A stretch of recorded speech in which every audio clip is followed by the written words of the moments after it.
Ayun, so good evening guys. Ngayon po ay Tuesday, July 29, 2025. So bagsak ulit yung ating index. So talagang papunta na tayo sa ghost month. So July 29 pa lang, wala pang August pero naglagan pa rin yung ating mga blue chips. Medyo malakas yung drop po. Negative 0.85%.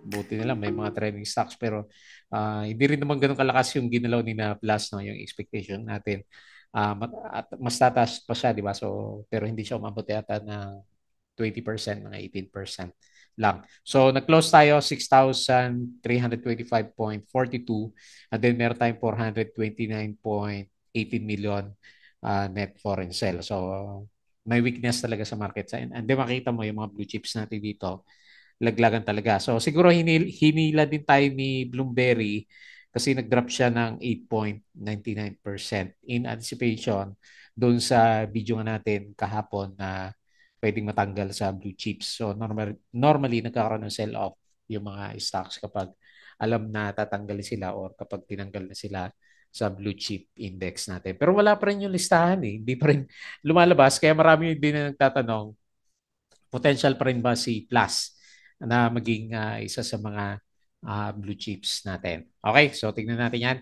Tapos sa global market, maganda ulit yung pinapakita niya. So yung opening is medyo okay yung global market. Berde, berde ulit siya. Kagabi, okay na naman yung closing nila eh. So, tayo lang talaga sa Pilipinas ang mahina. Crypto, may pullback siya pero nasa 118K pa rin yung Bitcoin, yung price ng ating Bitcoin. Okay, so ito po yung ating mga trending stocks. So, nanguna nga po si Plus. Ayan, hindi markada.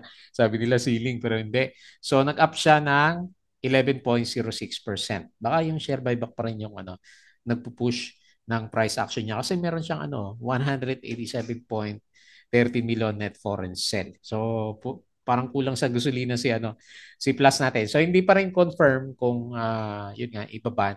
Pero ang most likely, kasi hindi nga nabanggit sa SONA, most likely na nababasa ko na sa kanya is magkakaroon siya ng mga regulations, tighter regulations sa mga online gaming, which is yun yung in-expect natin sa kanya kasi listed company. And then, sabi natin, nag-invest yan si GSIS ng 1 billion peso. So, lalagapak yun sigurado kapag binan nila itong mga online gaming stocks natin. Okay, so nanguna po siya. And then si Top, naubusan na rin ng gasolina. Puro laglagan tayo ngayon ha. Negative 9.94%. Malakas din yung drop and meron siyang 1.32 million net foreign buy. Pero yung candle natin is bearish engulfing candle. Ayan, so not sure. Kasi nagre-resist na yung 2 pesos, di ba? Pinaka-peak niya, halos mag-peak siya sa 2 pesos last time. So medyo nagre-resist yung area na yun. Tapos si Security Bank, ito, breakout ba to? Additional movement. So nag-up siya ng 3.52%. Meron siyang 19.93 million net foreign buy. So mayroong mga isolated na mga banks na umakyat talaga, di ba? Sina PNB, East, West, si AUB. Ang dami pa rin sa kanila. Pero yung mga major nga natin, sina BPI, BDO, Metrobank, hindi masyado makarangkada yung mga price action nila. Okay? Tapos si Bloomberry, so potential kasi matanggal sa blue chips, pero opportunity naman, sabi nga natin kung maganda yung fundamentals for the second quarter. So negative 8.99% and meron siyang 75.10 million net foreign sale na rin siya o parehas kay Plus. PhilWeb, nag-up pa rin naman siya pero parang Dow G yung kandila 4.48%, meron siyang 3.79 million net foreign buy and then si RCR, so 2.09%, meron siyang 16.41 million net foreign buy siya. Okay, so tignan natin. Mukhang malungkot yung majority ng mga stocks natin. So disclaimer guys, sa mga bago sa channel natin, as usual, yung ating review is for education purposes lamang po yan. So wag mong gagamit ito as a reason para mag-buy, sell, or hold ng stocks. Mayroon pong risk na involved sa market. Due diligence lang po ako ng stocks yung gusto mong bilhin. And follow mo lang po ako dito sa ating Palabi Trader na YouTube channel. Subscribe ka lang para updated ka sa mga posts natin or kung gusto mo join ka dito sa trading community naman natin. Okay? So yung mga subscribe, maraming salamat po.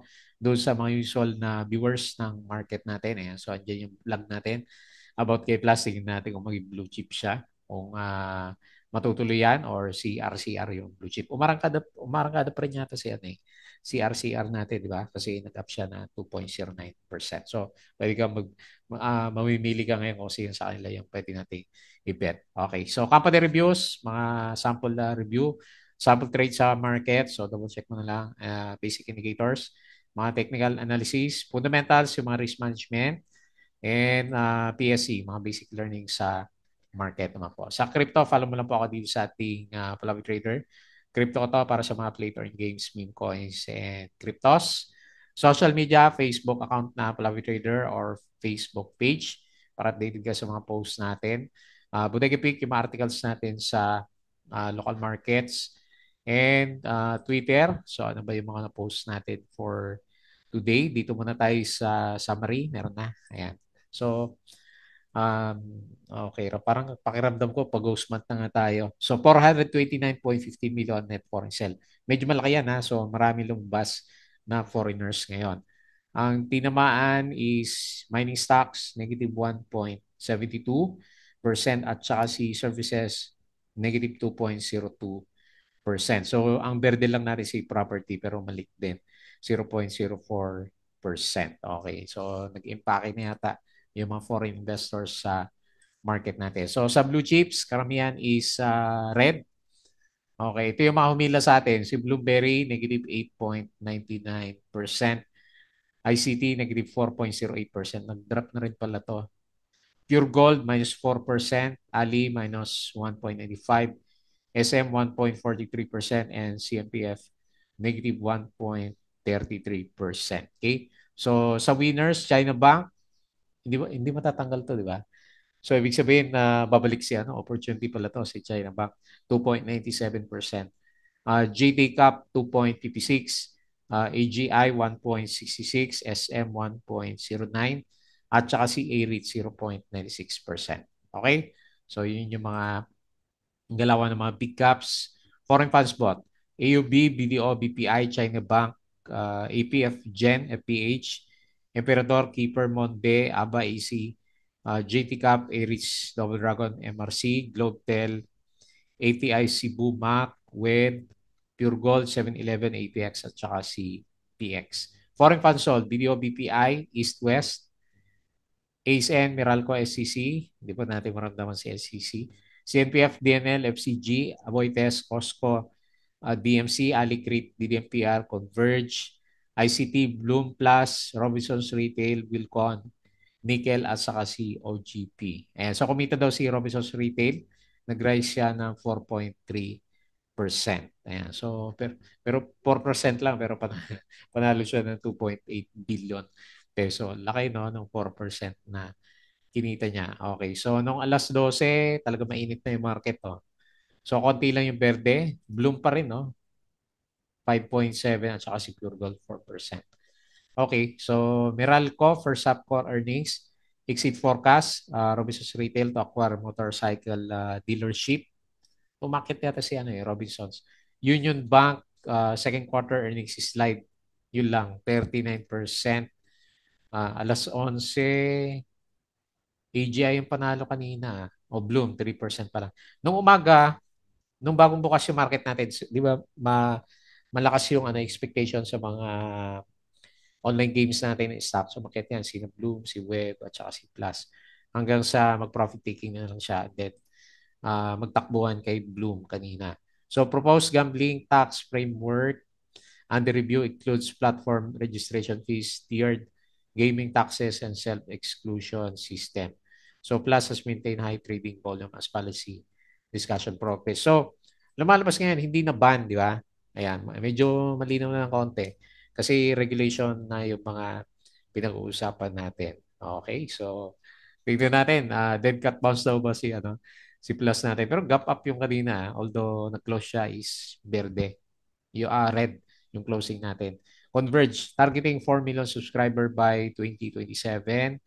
CIC earnings rise 15.3%. Okay. Robinsons Retail to retire treasury shares. Okay, kanina si AJ na una. Alter unit makes third drawdown from BPI Security Bank loan. So good para sa kanya at para kay GSIS ulit, di ba? Yung nag-invest ng 1 billion yata to eh. Para kay Alter. Tapos sa Gainers, o kanina pati si DFNN, nag 13% to kasi nga to eh. Kailang titignan ko siya, mga 3% pa lang umaga, tinitingnan ko kung gagalaw to eh. Sabi ko wala naman volume. Tapos after 5 minutes, biglang nag-spike na 13%. Ewan ko kung anong closing nitong si DFNN natin. Okay, so alas 10, AGI pa rin at Converge yung nauna sa losing pero Bloom nga yung natuloy sa kanya. So gaming stocks rally Tuesday open after Sona with BG Plus jumping 16.2% to 37 from Monday's 32 close. Tingnan natin kung may follow-up si Plus. Okay, tapos si Ali, share buyback pa rin. Ayala Corporation, refinance activities include $200 million Samurai loan. IPO, GCash said remains uncertain about pushing through IPO this year. So wala. Robinsons Retail, so to acquire, ayan, good para sa kanya. Premium bikes. Okay na yung price action ni Robinsons Retail. Maynilad, mainit. Mainit ba to? Si Prime Water, mainit. May BBM. Secured one foreign cornerstone investor. Converge targeting 4 million subscribers plus has maintained trading volume.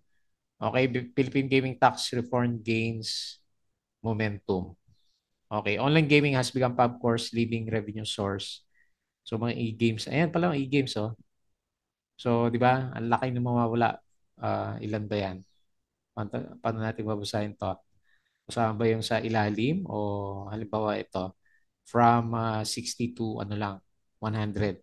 So mga 40, 50 billion yung contribution niya ng first quarter, di ba? Laki. Laki ng epekto ng e-games. Pero ibig sabihin nito, dami lugi sa sugal. Ayan, 2024 Pagcor earned about 48 billion from online gaming. So laki nga ng contribution niya. So Prime Water yung mainit. Top shares of top search kahapon to, no? Okay, kahapon yan.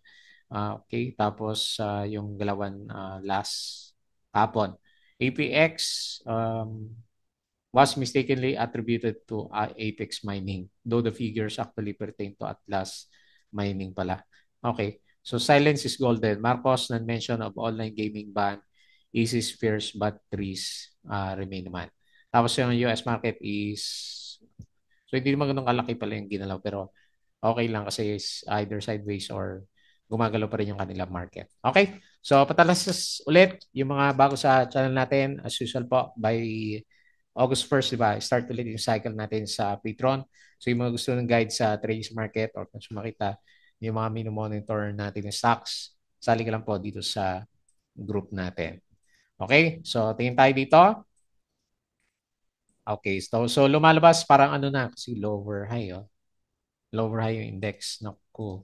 So, nangangamoy pullback si PSE at meron tayong last line of defense sa MA 100 na 6,300 level pero baba ko na kasi kung pag-post month nga talaga tayo. So, magre-retouch ulit tayo sa 6,200 level lalo na may rebalancing so may mga matatanggal na blue chips and then meron namang bago na may sasama sa kanya. So, medyo may humihina. So, kita mo naman yung RSI mula din.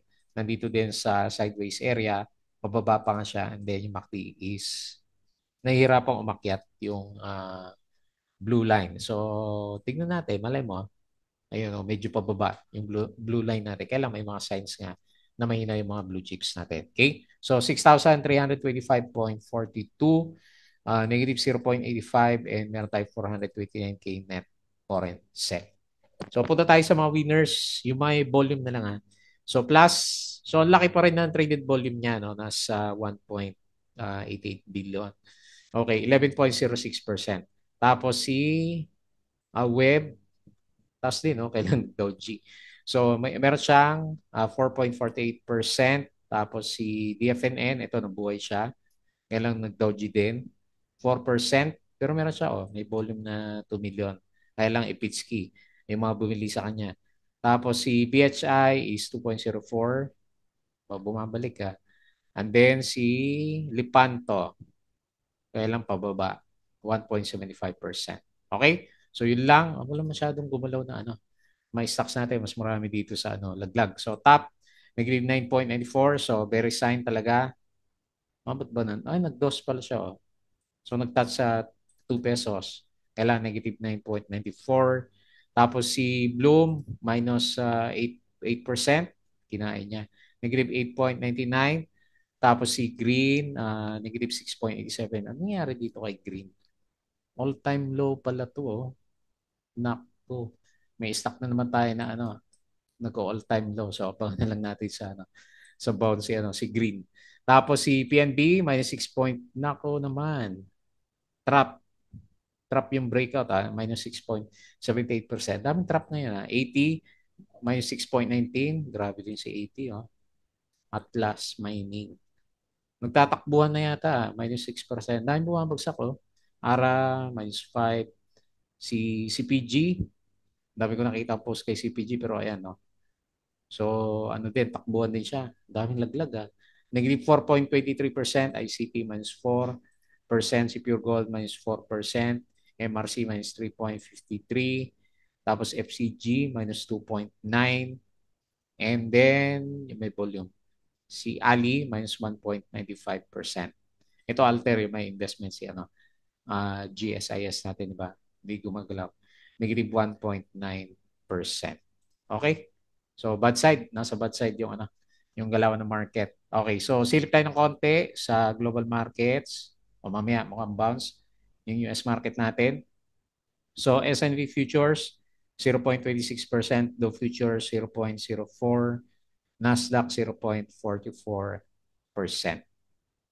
Okay, mukhang maganda mamaya sa US. Europe stocks, verde. Asian stocks, mix. Mix tayo. Okay, mix. Mix yung galawan. Tapos dito sa crypto, nangyari dito. Okay, lumalaban na siya, no? Pero may ano siya, may mga pullbacks. So may pullback tayo. Bitcoin, 118K pa rin naman. Ethereum, 3.8. XRP, 3.13. BNP, puro bagsak, oh. 827, minus 2%. Sol, 183 ulit, minus 4%. And Dodge, minus 5.41%. Okay, puro profit taking na yung mga nakikita natin. Okay, so konting hapyaw dito sa mga trending stocks. Okay, so unahin natin yung alaga natin na si Plus. So hindi marangkada, pero umakyat naman, di ba? Kahit papaano. Ayan, medyo nautog siya. So meron siya resistance na pinapakita malapit sa MA 100. So parang dito sa kabila. Baka mag-close the gap muna tayo nito, Or tignan natin, mali mo. Kasi walang ibang walang ibang ma-trade na maganda kung titignan mo yung market natin. Yung mga big ups natin, tagal nang hindi gumagalaw. So nandun lang tayo sa mga trending stocks lagi na yung mga pinag-uusapan ng mga stocks natin. Pero yung pinapakita niya, meron siyang range dito. Ayan. So sakto naman kasi nung previously nag-resist talaga dito sa 32.58 and then nung umakyat siya, nag-resist naman siya dito sa ano ba yung pinaka-peak natin sa kanya kanina. Umabot tayo ng ang high niya is 39.8. So ang fair value ni call is no sa review natin is nasa 48 pesos siya. Ayan. So tingnan natin. So yung habangan lang natin na next, magkano yung regulation na ba talaga is high likely, di ba? Hindi natin sinasabi na although nandiyan pa rin yung threat ng ban, depende sa pakiramdam ni BBM. Pero mas less likely, sabi natin na ibaban siya. So ang regulations, yun yung mataas na probability na pwede nilang gawin. So ang tanong, if regulated ba siya, mag-ano ba siya, mag-stay lang below ng MA 100 natin. So kailan kasi makabalik tayo ng mga 48, di ba? Yun yung pinaka-fair value niya para masabi natin na, uy, pwede pa. Pwede pang bumalik si baka saka naman magbenta si GSIS pag bumalik na tayo sa 65 pesos na average naman niya. Kasi ngayon nasa halos sa 50% pa rin yung drop niya, di ba? 40, sabi mo na 40%.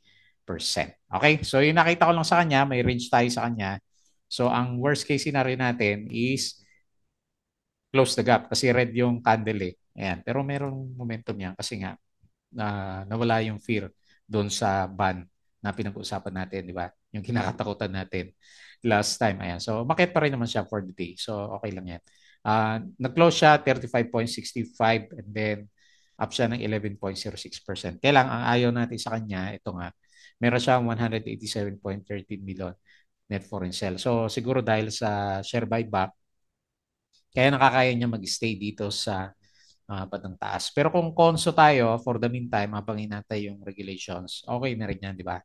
Kumpara sa nasa 14 pesos tayo last time. Ang laki na rin ng na rebound na yan. Ayan. So, buti na lang. Nag-diamond hands tayo dito. So, halos 150% yung binalik ni Plus. Ayan. So, congrats po dun sa mga nag-take ng risk last time sa kanya, di ba? Yung mga bumili dito. Kasi flooring everyday flooring yung yung nag-uusapan natin. So, matatakot ka rin talaga na sumakay sa kanya, di ba? So, ngayon medyo clear na yung konti yung direction. Kasi nandoon pa rin naman sa panukalang batas pa rin naman yung di ba? Although sinasabi nila mahirap matanggal yan kasi parang executive order siya. Pero wait natin, di ba? So, tignan natin kung ano mangyari. Depende kasi sa sentiment ng government at saka ng mga tao. Pag maraming nagrereklamo, mas inclined sila na ituloy yung yung mga ban na pinag-uusapan natin. Okay, so hopefully hindi. Tignan natin for the coming few days. Next, so 11%, okay na rin yan. Next, si Top. Okay, mukhang nag-top na si Top. At bearish engulfing candle. Ayan, watch out na lang. Mukhang may mga volatility tayo. So, although hindi pa naman natin masabi kung yan na ba talaga kasi yung pinaka-support natin nandito pa rin naman sa 1.53. So, hindi ko muna lalagyan ng Fibonacci pero may chance na mag-retest tayo sa 1.5 kasi may bearish candle tayo for today's trading and then nakita mo yung indicators natin sa RSI medyo nagpo-pullback. Bullish pa rin naman kasi above pa ng 50 pero may trend siya kasi Tapos yung MACD formation natin medyo nag-curve din siya. Okay. So hopefully mali tayo. Pero profit taking candle yan. So nag-close siya 1.63, negative 9.94%. Meron siyang 1.32 million net foreign buy. Pero sitting pretty pa rin yung mga nakabili sa IPO kasi nasa 400% pa rin sila. Ayan. Kaya lang, remind ko lang kayo, yung mga medyo malalaki na yung gains, di ba? So baka magaya kay hopefully hindi naman kasi wala naman siyang negative news. So yung kay Plus kasi 'di ba, laki ng opportunity din na binigay. Last time kung hindi ka nag-take profits, syempre nakakainahin din minsan, 'di ba? Okay, so yun lang yung nakita natin kay Top. Hopefully mag-survive tayo dito sa retest ng 1.5. Next, Security Bank. So nilagay ko to kasi nakita natin is umarangkada. Ngayon nag-breakout pala si Security Bank.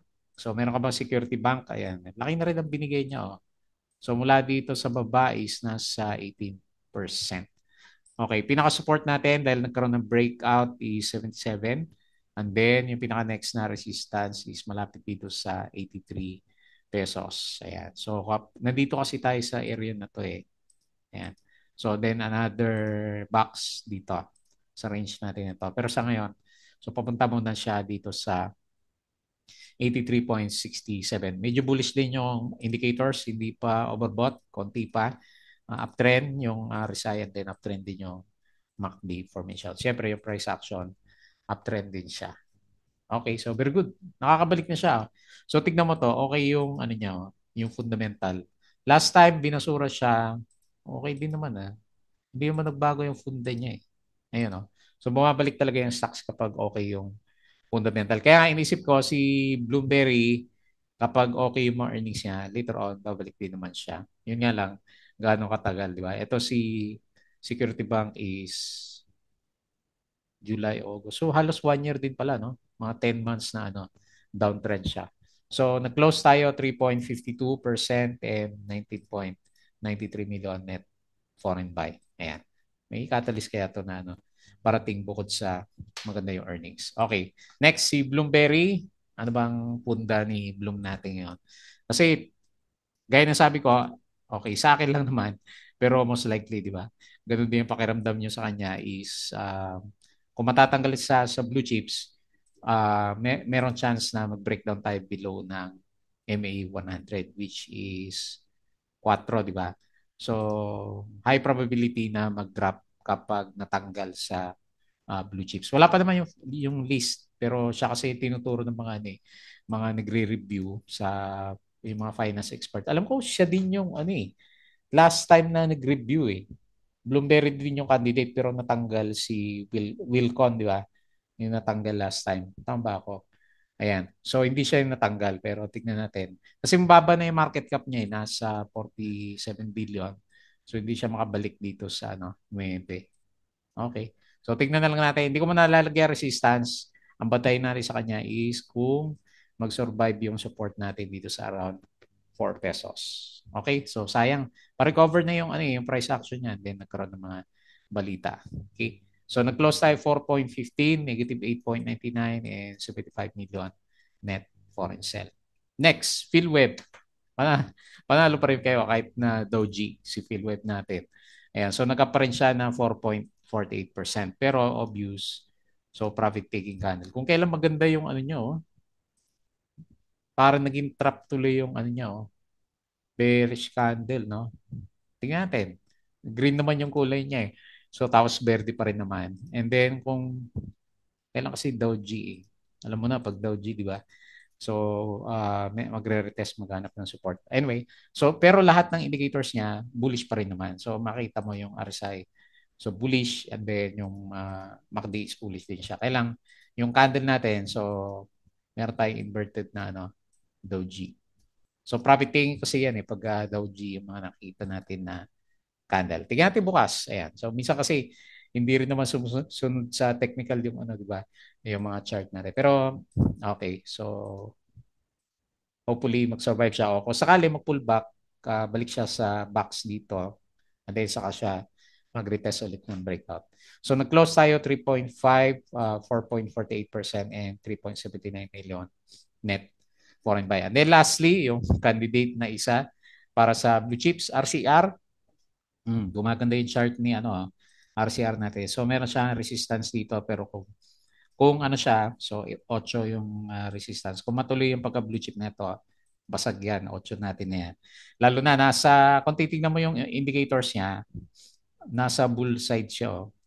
Nasa bull side yung ano, indicators natin. Yung MACD medyo nagpo-pullback pero yung overall trend niya, packet din naman siya. Okay, so yung pagka-blue chips na lang yung ano, magdi-decide po kung ano, kung magbe-breakout si RCR sa 8. Laki na rin pala ng market cap niyo, nasa 122 million na nga siya, no? Okay, maganda yung chart niya. So 2.09% up, close 7.8 and 16.4 million net foreign buy. Okay, so yun na lang muna yung review natin. Naku, mga online gamings lang yung ano eh. Move boy sa market natin at mukhang pa sideways na or downtrend yung majority ng mga blue chips natin. Wala tayong napag-uusapan na ano eh, mga blue chips na gumagalaw. So prepared na lang siguro tayo for the ghost month na parating. Mukhang maaga yung ghost month eh. Okay po, so yun na lang muna. So bago tayo mag-close, please don't forget to subscribe dito sa ating Flavio Trader na YouTube channel, dito sa ating Crypto Koto, dito sa ating Facebook account na Flavio Trader at saka Facebook page, Bodega Pig, Twitter, and Patreon sa mga gusto ng guide. Sali lang po kayo dito. Okay, so yun lang. Maraming salamat. Kita ulit tayo bukas.